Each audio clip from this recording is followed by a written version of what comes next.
So I was told to open the floor for questions, which I will be delighted to take in Spanish, in English, in French, and then we can continue to chit-chat afterwards. I see one, I see two. Why is it that Seoane has never been recognized as such a, prominent figure of the movement? Figure, yeah. Especially since he was more left-leaning than right? Yeah. So you seem to know more about Seoane in terms of his political action and movement than I do. Let me respond to you not through specific political action, but through the weight of the myth within Apra. Mm-hmm. I guess that I would answer to you, it depends in which documents you look at. Yeah. So if you look at the documents of the periods in 1930s, 1931, in 1931, Seoane returns to Peru from Argentina. And the Apra magazine, the question, I'm going to repeat it.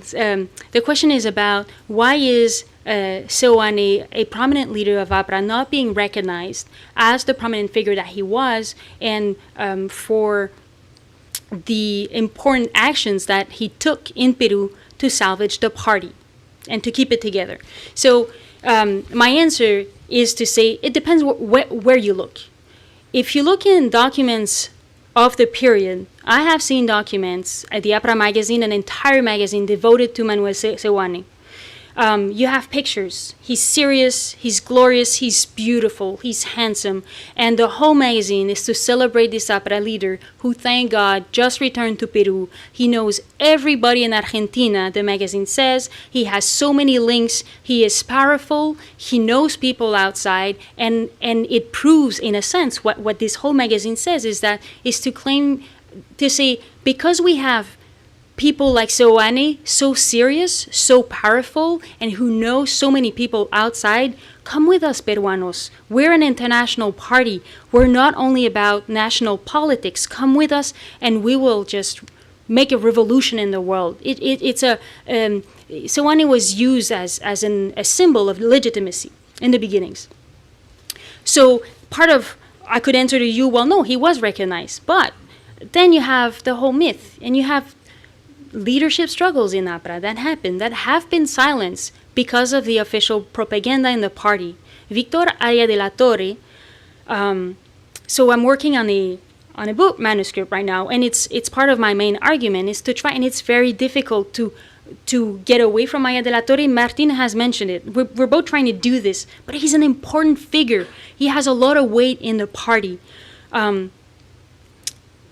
So it's not to say he doesn't have a weight by trying to challenge the myth, but there's a myth that silences the importance of every other party leaders. And I think that this myth begins through the 1930s by understanding how, the Liberation Campaign, they use Aya de la Torre as a symbol to say, hey, this is an important symbol of connection to the outside world. Stick with Aya de la Torre. And bit by bit, you have this whole myth that El Apra, it's only the movement of Aya de la Torre. But this is not true. In the 1920s and the 1930s, you have internal struggles, you have important leaders who all participate to Apra. Aya de la Torre, he's an important ideologue. He's not the only one.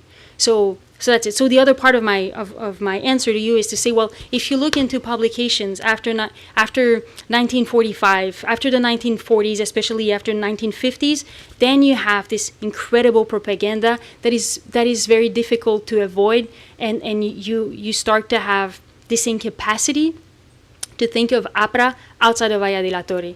And to this day, the work that I and Martin we're doing, we're touring the world to try to have letters and just indices, like hints that can lead us to show, look, there were other people than Aya de la Torre who were really important. But even to this day, hasta los archivos, they are organized according to the figure of Aya de la Torre. So we're doing it. It's a difficult task to do.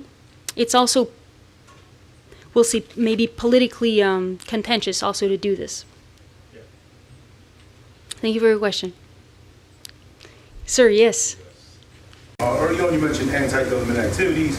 I was wondering if you could speak a bit more of what anti-government activities involve And did it exceed the intellectual forefront? Did it go into armed struggle? Yeah. Covertly or in that? Mm-hmm. Yeah. So you had large realms of what this means. So it could go from writing clandestine propaganda. Okay, nobody was able in Apra to write a political pamphlet to even expose their ideas when they were put under state surveillance. So anti-governmental activities could be, I'm going at 2 a.m. in a printer shop and someone left me the door open. It's not known, it's all the party clandestine organization. I go there and I have my little El Pequeño Folleto and I do copies. For 1 hour, the police don't have me. Then I have my copies. I leave them in El Parque Universitario in the middle of the city. And I know that a guy, I don't know that guy, but I know according to party instructions that someone between 7 and 8 p.m. will come and take these pamphlets and distribute them on the street. So this is one type, right? Just by sharing their ideas and trying not to be caught by them. Other types could be, there's a lot, this is fascinating. This is a smaller one, but it's fascinating. In the Ministry of Interior Archives in Peru, you have a lot of aprista who are being arrested, or alleged aprista, because they were drunk in the streets and they were caught yelling, "Viva Sal Apra!" So you have people, mostly they're men, who were either members of the party or not members because it would be implicating, but who were for Apra, and then in a moment of just being drunk in the street where their comrades, they would slip, they would forget, and they would say, yeah, great Apra, and then the police would be there. They would say, hey, what are you doing? You're celebrating Apra? No, that's not true. And then they would be caught and sometimes pass a month in prison because of this. So this was a type of anti-governmental activity. Then you have strikes. They would organize strike. You have regional insurrections. You have attempts of revolutionary attempts. So this is why I'm saying like the big realms. Trujillo in Julio 1932. You have an attempt of radical forces in northern Peru, northern members of Apra, who are saying, this is ridiculous. We cannot negotiate with the authorities. We need to take arm and take the power by arm. It's a disaster. It's a complete disaster. They are being repressed. It takes very little time for governmental forces to repress the movement. They're being sent into exile. Many die. Others are in prison. So this is interesting because this is here stops my answer. Then I'm just commenting more because it's really interesting to try and understand when you see all these different types of anti-governmental activities.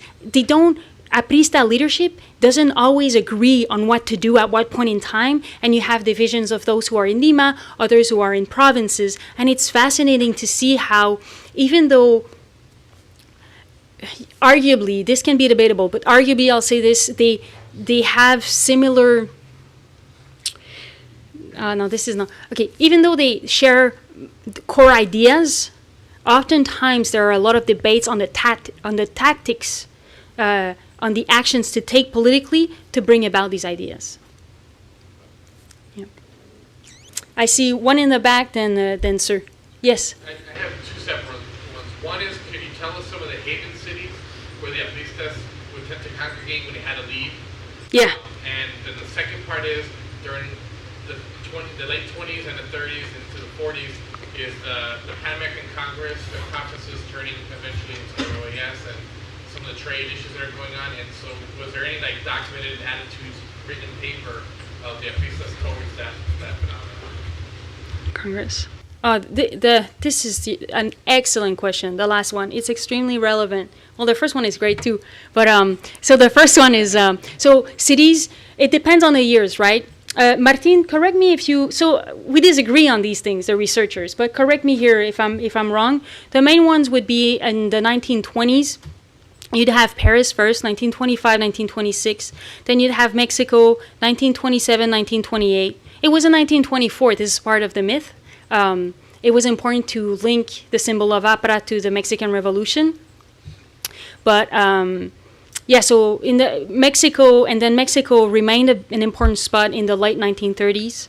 And then throughout the 1930s, one of the most important was in Santiago de Chile, la comunidad de apristas en Chile. You have Buenos Aires.